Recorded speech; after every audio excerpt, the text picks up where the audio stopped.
Welcome to the subject of microcontroller. This is Professor Meenakshi Pancha from Electronics and Telecommunication Department, Parvati Bai, Gangamujhi College of Engineering, Wagul, Pune. So this is the part 2 lecture of Unit 1.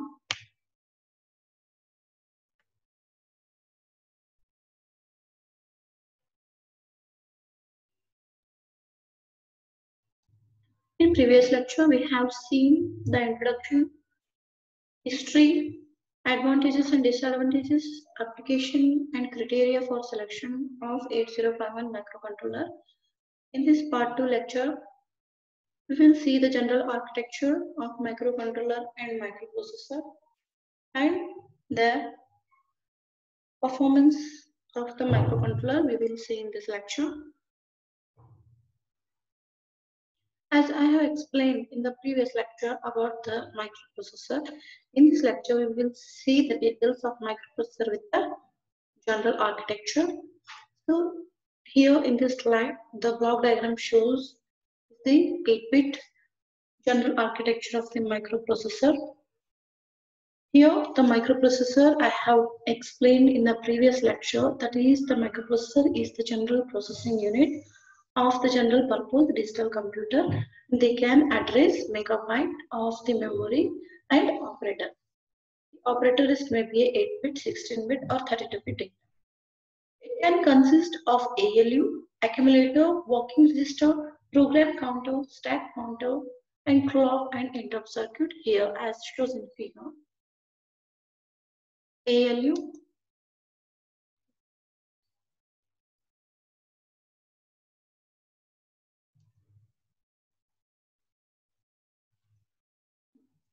this is the accumulator, and ALU is nothing but arithmetic and logic unit. Many working register, interrupt circuit, stack counter, and program counter, timing and control signals are included in the microprocessor inbuilt. The microprocessor alone is not a complete digital computer. In this order to make it is a complete computer, one should be added to the memory device. That is memory device. One should be added here, memory device. What type of memory devices? It may be a RAM, RAM and ROM both are needed. This type of memory device should be included to make a complete digital computer, and except that IO devices for controlling the keyboard and display controllers and timers and counters and other programmable peripheral interface. These devices should be interfaced with a microprocessor to make a complete digital computers. Here, due to the varieties of the memory and IO devices, the hardware design of the microprocessor is arranged so that the very small and very large system can be configured around the CPU, depending upon the application of the user. For all the applications, the minimum size of the memory IO and must be interfaced to the CPU. This increases the hardware and turn the PCB size cost of the system is also increased. So this is some information about the microprocessor with the block diagram with the general architecture. So let's see the general architecture of the microcontrollers. The general architecture of the microcontroller. This is the general architecture of the microcontroller. In order to avoid these drawbacks of that microprocessor, the microcontroller were developed. The microcontroller is an on-chip computer and it is optimized for the specific applications. It consists of all the features of the microprocessor as well as the features required to build the computer. Here the microcontroller is also called as on-chip or computer on a chip, which is having ROM, RAM, serial port, parallel IO port, timer, interrupts and clock, everything on a single chip.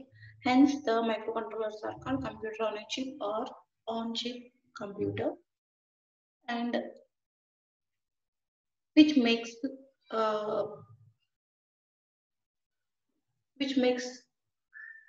all the devices are available itself inbuilt or fabricated by using CMOS technology.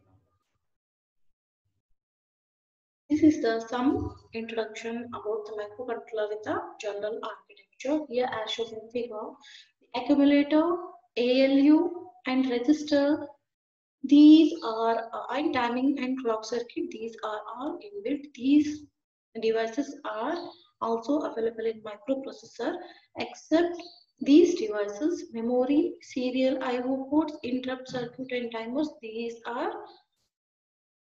inbuilt into the microcontroller, which are not having inbuilt in microprocessor. This is the main difference between microprocessor and microcontroller, and this is act as a complete computer on a single chip. This is a complete computer on a single chip.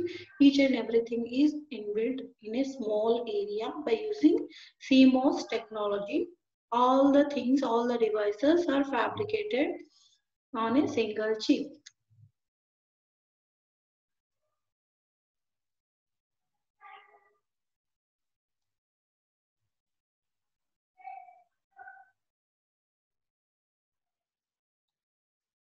Now see the performance of microcontroller, how the microcontroller will be performed. Here some of the list I have given in a slide. So I will going to explain one by one.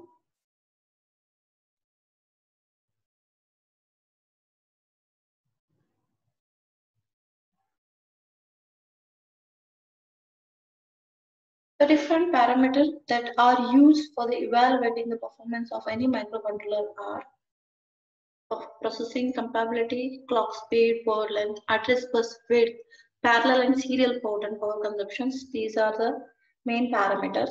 I'm going to explain one by one. First, processing capability. Processing capability is depend upon the number of instruction and flexibility of the each instruction.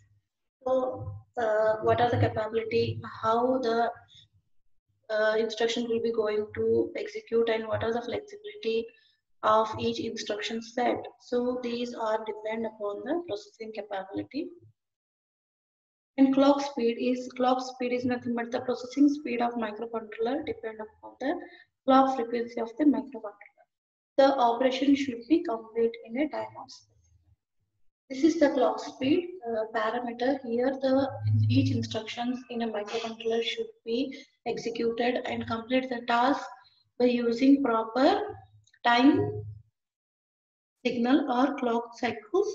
So this is the clock speed. At what clock speed the microcontroller will be operated can be specified using by this parameter.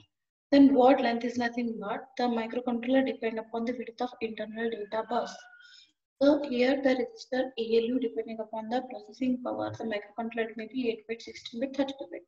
A microcontroller with a long word length is more powerful than the processor data at faster. Here the ALU at what bit will be operated will be depend upon what type of width of the data bus is available inside the microcontroller. If 8-bit bus is available, is nothing but 8-bit microcontroller which is process 8-bit data by using accumulator. The accumulator will be stored 8-bit inside. If it is 62-bit is nothing but the internal bus of data bus which is having a 16-bit width, then the microcontroller 8-bit 16-bit microcontroller is there which will operate 16-bit data, and 32-bit is nothing but the 32 and 64-bit for a similar. If the microcontroller which is having 32-bit or 16-bit data bus inside the microcontroller, then that means those microcontrollers are 32-bit and 64-bit microcontroller uh, which is processed 32 and 64-bit micro bit data. Hence those microcontrollers are called 32-bit and 64-bit microcontrollers. And what are the address bus bit? Address is also available, should be mandatory.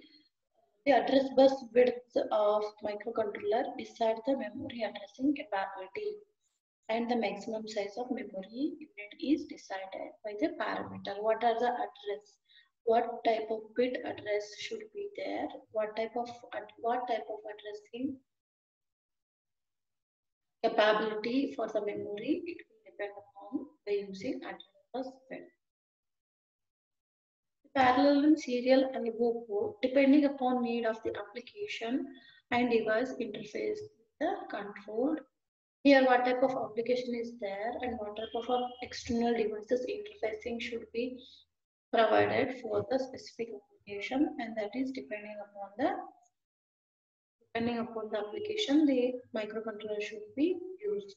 And this is one of the parameters should be kept in mind.